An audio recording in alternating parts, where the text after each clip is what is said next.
Hot takes in Overwatch. Oh, I mean, we got a have lot so Oh, Hey, our job was at risk here.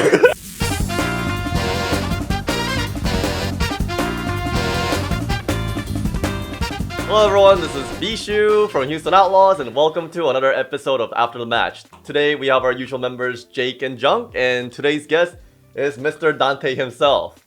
Alright, let's get to it. Okay, so how do you guys think you're gonna do in the Summer Showdown tournament? Any teams you're particularly looking out for, Jake? Well, first we got to make it there to start worrying about that. So we're just staying focused on Washington for now. Like It is looking pretty good for us though, as of now, right? Yeah, if we beat Washington, we'll be qualified. So we control, because we were able to go 2-0 last week.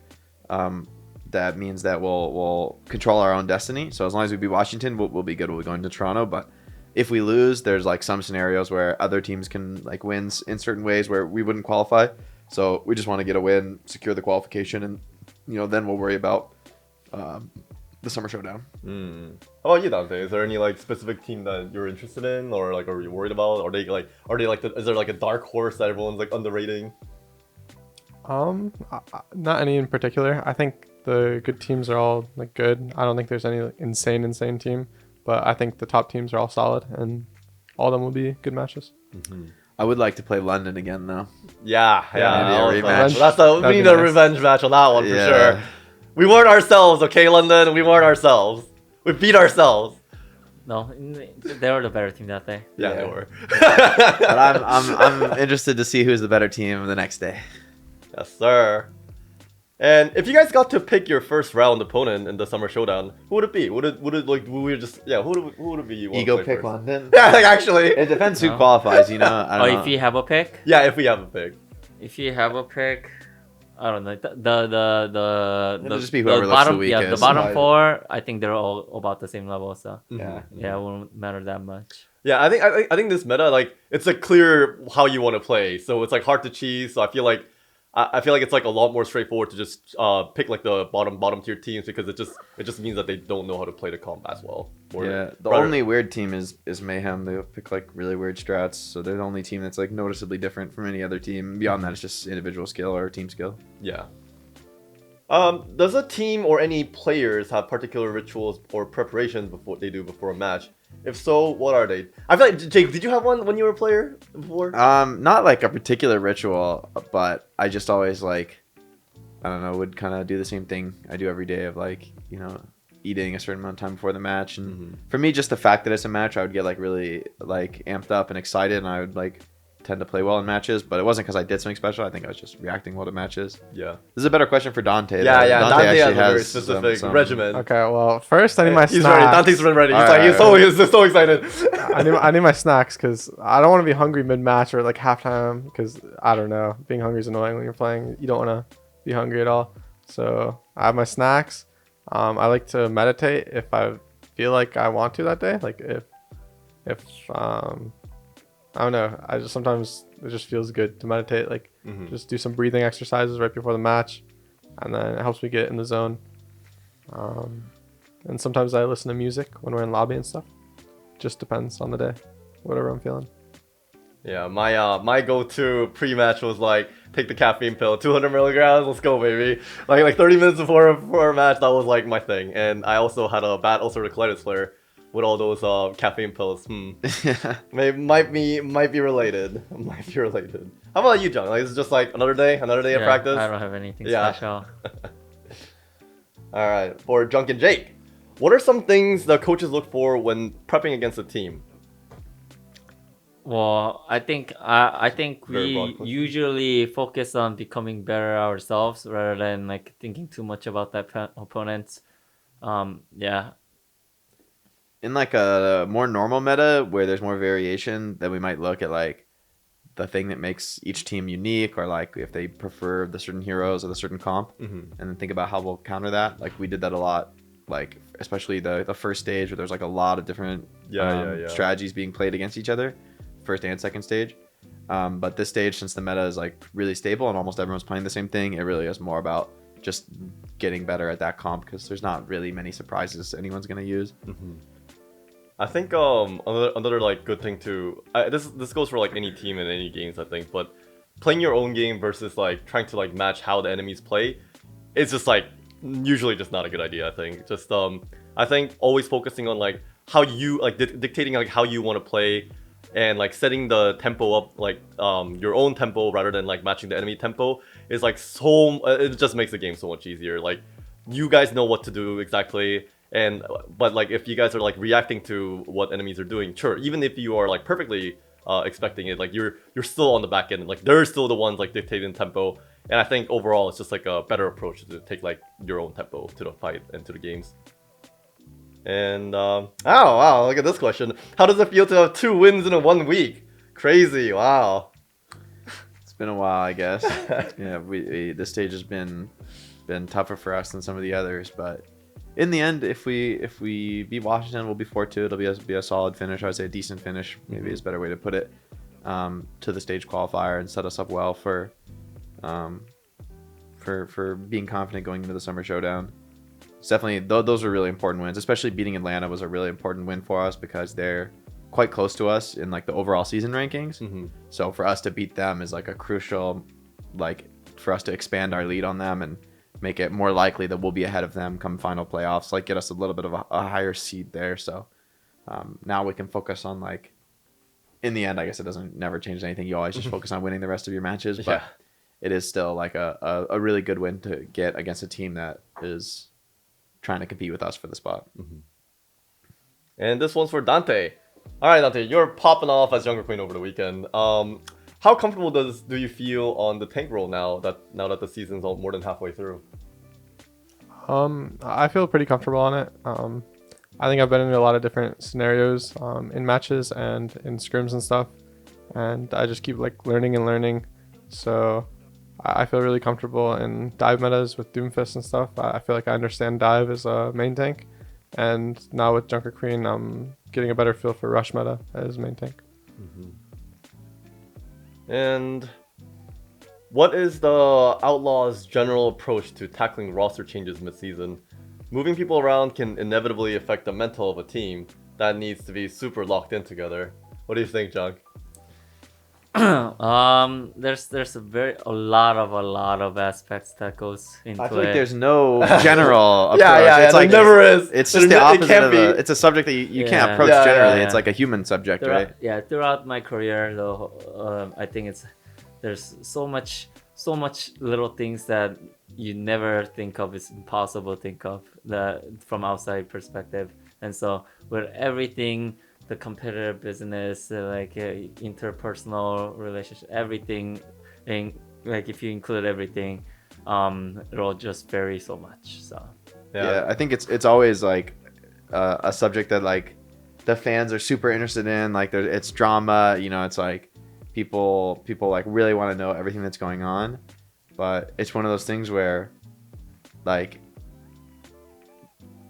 everyone would agree, I think, that it's not right to discuss those things publicly. Yeah. Like it's not right to discuss why you want to trade a player, why you want to cut a player. It's like, from our perspective, we'll never talk bad about players, because even if it doesn't work out and like in our team they can't work out and we need to like trade them or release them, even then, like they're not like evil bad people. We don't like want them to fail in their career. We're not like malicious about it. So in the end, we just do what's best for the team. Like our only goal is like to have the team do the best results it can, because in the end, like that's something that every team member is striving for. Like it's all of our careers on the line in the end in a competitive game. So we have to do what's best for the team and like just do whatever it takes to make the team better and have better results in the end. So I guess that's the only general principle for me, is like in the end it's all about the overall welfare of the team. Yeah. And even if there's like regardless of like personal feelings and what you want, it's like if it's the strongest formulation of the team, you'll go that direction. It's just about making it work in order to achieve those results. Yeah, and I guess like for me, this is like the first year being on the management side, right? It's very different. It's like it's hard. It's super hard, man. Like holy shit, it's like way more difficult than I thought. There's like Jung said, there's like 2 million things you gotta like take into account, and it's like there's never a right answer. There never will be like a single right answer. I feel like it's pretty tough. Not gonna lie, but it seemed more straightforward as a player. I will say that. But it never is. It never is like that. On the surface, there's so many things. Actually, no, never mind. Yeah, don't worry about it, guys. We're good. Yeah. Anyways, moving on. Moving on. Where can you find good fish tacos in Texas? Nowhere. Not Fish tacos just aren't good. Yeah, we got another guy from Los Angeles right If here. you Like, find out, let me know. Yeah, I mean, we- I've had some good tacos in Texas, but maybe not fish tacos. I mean, it's hard. Fish is one of those things where like, if you don't have like fresh fish, it's just harder to have like great quality. Yeah, fish is just not a thing in Texas, right? Yeah, No, like yeah, you can. They have like fish. Yeah, I It's mean, obviously you can get fish, but it's just different. It's like living somewhere where you can get like local produce. It's like it's gonna be better than anything that gets frozen and put on a truck. Like, kind of just it's like a natural way for it to be. So because Texas, like I guess there's fishing in like the Gulf of Mexico, but I don't know how much. No, but Yeah. I think Gulf. I've been to the Gulf of Mexico. I don't know know how you much want- I I'm not sure if you those want fish. to I eat think fish like from a there. shellfish and like a crawfish, like those kinds of things, but not like an actual fish. Yeah, you yeah. know? Yeah. Wait, speaking of which, okay, so, you know how when we were in Hawaii, I was like, oh, we gotta try poke. But then, it is true. Like, it probably is just like frozen fish. To be honest. Yeah, it just depends, right? Like where the fishing industry is. I mean, Yeah. that's why. I mean, I would imagine, just fish in general. I think as a food product is like all about freshness, and Yeah. you really want. Oh, we better enjoy it because I don't know if they're gonna stick around in the next 30 years. After the Yeah, next 30 right. years, yeah. Oh man. So Yeah, gotta- live in the coral reefs. Yeah. See ya. Sayonara. it's not looking too hot. Not looking too hot. Do you guys have any welcome or farewell rituals for roster changes?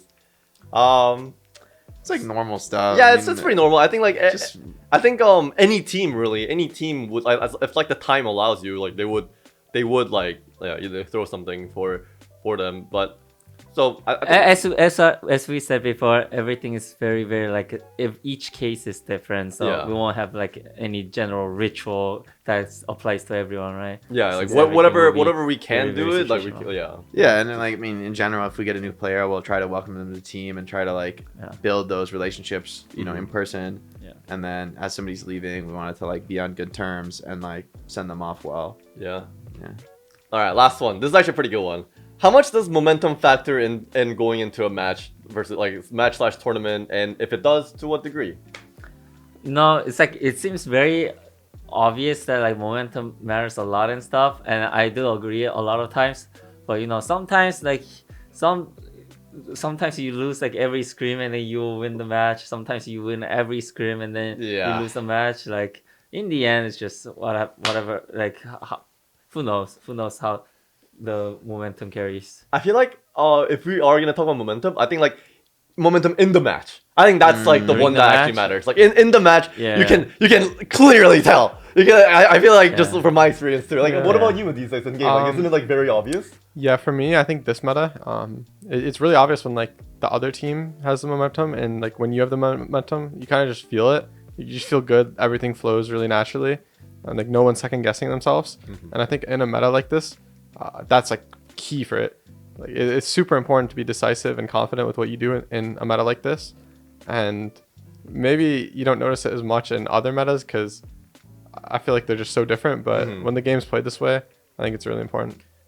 Whenever the game is tight, Yeah. is in like the tempo, like a lot less downtime, and like the just like what's the English word nunchi? I forgot, but there's like a lot of it is about that in other metas. So, but then when the game is tight, it's like the momentum is more important for sure. Yeah. I think it also depends on the team. Like in my experience, the top teams are like way less dependent on momentum. Yeah. And they're more like clinical, whereas like relatively weaker teams will be more reliant on momentum, on like very hot and cold. just snowballing things, hot and Yeah. cold. And like the best teams will be able to like do things like reverse Oh sweeps. yeah. That or- reminds me. Yeah. That makes sense. In the end it depends on the players. Yeah. It depends on how the players are, Mhm, the momentum wise. Yeah, it's like how they respond to it. Some players can be down like 0-2 and still have like the really Normal clear game, mind and like yeah. still play well, and other players would feel like they feel pressure, and then when Yeah, they go yeah, down yeah. 2-0, it's like it's just done. Like they're gonna, Mhm, it's over. mhm. The game's over. Like they can't come back because they don't have the mental fortitude to like keep playing strong, keep believing that you can win, even when things are hard. So I think that's like a huge. It's like a maturity thing. It's like a personality thing as well. Yeah. So a lot of the human element, really. Yeah, I love our team's map 5s. Let's Feels go. good. Everyone has the clutch gene. Lord knows Everyone it. has the clutch We have- gene. Actually, We have played enough of them. and now it's like an extra confidence boost. It's like, Yeah, oh, it's just yeah, another we're- map 5, yeah, we guys. can do map Like, 5 when you At win. this like- point, yeah, for us, it's like, well, as long as we got 2 wins somewhere in the first 4 maps, we got 2. At least we're going to map 5, guys. Yeah, Like, yeah.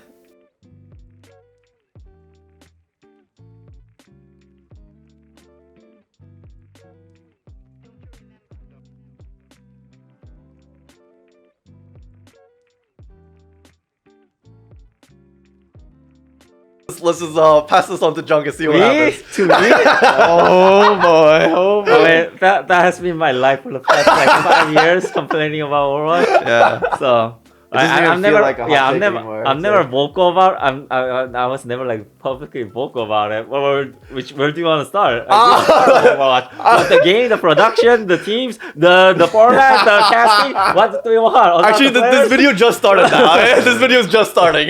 Which hot take? we'll just go with one Your ultimate pet peeve, yeah. I'll need a long time to think about But what what's the I most wanna one? say. Junk has infinite. It's too many overflowing. Yeah. I'll say, I don't know. I think a lot about like the competitive integrity of the game, and not in terms of like people cheating, but I mean like the way the format is set up. Yeah, that's a big one. Like one thing that's always struck me as really weird in the format is that there's some map types that do benefit from having side pick. So like hybrid and payload, it's both like favored for like you like get value, you get to pick a side to go first, which actually affects the game. And then there's other map types that has no impact on the game. And so if you lose like certain maps in the series, it's like better than losing other maps in the series. So I always thought that's like I don't know how you even fix that Yeah. or how you mitigate that. But it's always struck me as like a weird reality that there's all these little, details in the format that make it a little bit like a map win isn't just a map win, and things can get really weird because of So in terms of integrity, there's like 20 more. that. That's the tip of the iceberg. Just like That's one little of things that like it's not exactly a 50-50 fair thing, but in the end I guess that's like the most competitive things that like there's always those little variables that like aren't fully accounted for. It's just inevitable in competition. Yeah, I mean, if I had to say mine too, I guess it would be like related to that too. But my problem is like I'm not sure how you can fix this, but it just feels like a lot of the staff members from like the earlier seasons that had experience, like the turnover rate in the gaming industry seems like pretty high to be like from what I can tell. So it just feels like they like the people working in production or the competitive crew, like they get experience, they know how to work Overwatch League scene, and then they go to another job. And then now we have new people who are like coming onto the league, but like they're just new. Like they just like don't have they haven't been on they did this like their first year working, like they're not gonna know the things that the other guys previous knew. And it sucks, but I don't know what like the best way you go on about that is, because like this is like what I see from all across like not just like the competitive gaming side, just like video game industry has like it just seems like has like really high turnover rates. So I don't know how you fix that. No, you don't fix it. Yeah. Yeah, that's just Maybe that's like That's the how nature it of is. competitive Yeah. industries in Yeah. general. Yeah. I don't really know actually compared to other industries. Yeah. What about you, Dante? Any hot take? Dude, I don't have any hot takes. Donnie's All, like, all "I'm the chilling, I'm takes are playing video normal games." now. Yeah. At this point, all the takes are normal. So that's also a hot take. It's like we're so used to the hot take. It's whatever. We've grown used to all the things we complain about. It's like you don't even really complain seriously anymore because you're like used to it. now you just complain just to complain. It's Yeah. like you don't care. Like you hope they're gonna change it, but they're not. So Yeah. you just move on It's with like your the day. stuff about like with rank never coming out in the betas and stuff. It became like funny, like the point of the way people would Yeah. complain, like all the memes in the Overwatch League Discord. It was and- kind of funny. Though. like, I was at enjoying this the point, memes. I almost find it funny, like the way like the game is like not made for competitive gaming at all. And then like we play it pro. That's probably that's the ultimate hot take of the Overwatch Yeah. League is that this game's not really made to like, or like the devs don't seem to prioritize competition. I think it's fine, but them thinking not having ranked was not like Significant issue. Yeah, yeah. Yeah, like It's quick play is fine. It's like really out of touch. You, Really out of you touch. don't have to think about the competitive side. It's Yeah. just that people have more fun. More people will play your game. More people have played your beta if you had ranked. Yeah, but well, then how short-sighted they were. How okay, I don't want to use that word. No, but- Anyways, yeah. There's a few things, but You see we're anyways, scratching the surface. yeah, that's it. Listen, Take I a almost step went back, there. take a deep breath. Okay. I'll talk something good about Overwatch. Okay, let's hear it, let's hear it. Good hot take. It's a hot take against the community. The where everybody says like how everybody complains of the meta, every single meta. Yeah. I think every single meta in the history of Overwatch was actually okay. In the end, every meta. Except goats. No, Okay, except for goats after 1 year. Yeah. Any meta is good I as love long- goats at the start. to be Yeah, honest. I think it's inevitable. I think the meta thing is like you said, any meta can be fine. Even metas where you one trick, but you shouldn't one trick for like a year straight. Like there's a Yeah. certain point where it's just been a little. It's like too stale. And the for game just sure. needs to change more quickly. it was just 3 stages, guys. Yeah, just 3 Yeah, stages. just 3 stages. Wait, it wasn't 4? It was No, 3 4 stages? stages. No, there was Oh, 2-2 after third stage. Yeah. Oh, that's true. You had to do a rule change to Yeah, make it yeah, stop. yeah. Like you had to make the comp against the rules, so he would stop playing it. Okay. So that's where I think it might have been. Just a 3 little- stage. It's fine. It's fine, yeah. Yeah. Well, if you won a lot of matches, I can see how you'd feel. Because Not biased at all. everybody has like different reasons. Yeah, you know, yeah. even like the current meta, like same argument with the goats. It's like the Junker I don't Queen. want to only see this comp. Yeah. It's just one stage, guys. Yeah. It's fun. It's like but then people will complain about but then I want to see like different comps played. It's like it's just same comp. I mean, It's like it has for its me pros they're and all the cons. same for Yeah. me. Like if you It's just constantly Overwatch. change it's Yeah. just Overwatch. Like, if you I think the pros and cons of having metas like this is like one. I guess it could get stale, but the meta gets really developed. Like the way people I play love it that. gets I really tricky. love how far it can Yeah. go. So- Like, so- seriously. So something I like. that's why it's like actually more fun to me like rather than watching like randomized comp play against each other. For me, that's actually more boring than like two teams like really play the comp really good against each other. Yeah. So in the end, there's always gonna be like pros and cons. I think every single meta was fine. There's gonna be like another what is considered stupid metas in the future too, but they're all fine too. Just have fun, guys. Yes, we love Blizzard. I think we with- love you, Blizzard.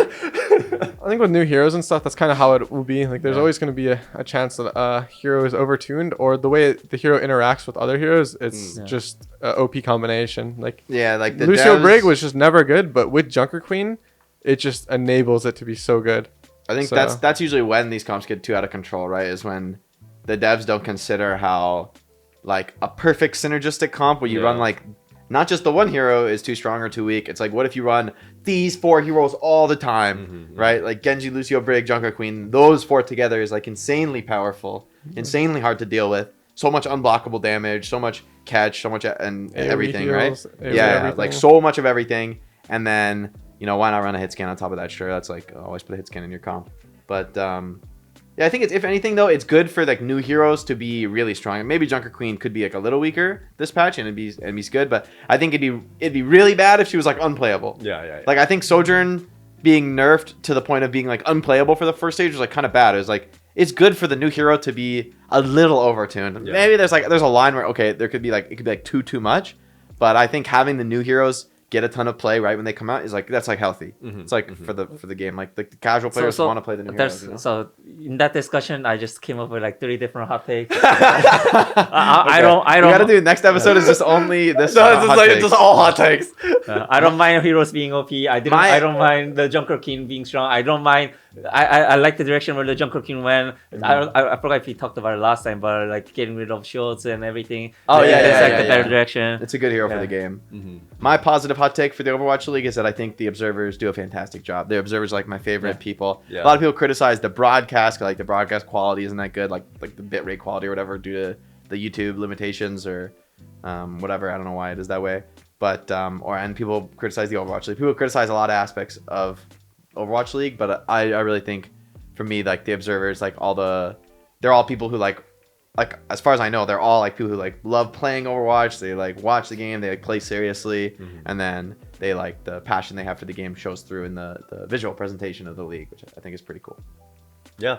I love that they're like trying to like add more new soundtrack. I love what they did with the colors. It looks a lot better, to be honest. Personally, it Yeah, it feels a lot more personable. Double it feels home like team is it just looks better. yeah, it just looks better. It just Yeah. looks like two different teams I like feel like actually fighting. it's like I feel like people have been saying that for a long time Yeah, too. yeah. Like you just only use away for Justice versus Rain or whatever. Like sure, Mm. like that makes sense, or like us versus I guess Valiant's not green anymore. So. But like if there's like hard overlap in the colors, you use away. But otherwise, I think it looks really nice on the broadcast tab. Yeah, like it especially looks- the colors that really pop. Like I don't know, red Shock- versus green. yeah, red versus blue, like Shock versus yeah, Glads. Like I think that's like there's just like really excited. Like it does well, especially in a game as visually chaotic as Overwatch. Yeah. Like honestly having the even more like intense contrast rather than like a white and a color is looks good to me. Yeah, well, that's this week's After the Match. We will wrap it here for now, and we'll see you guys next time. Thank you guys for watching. Bye!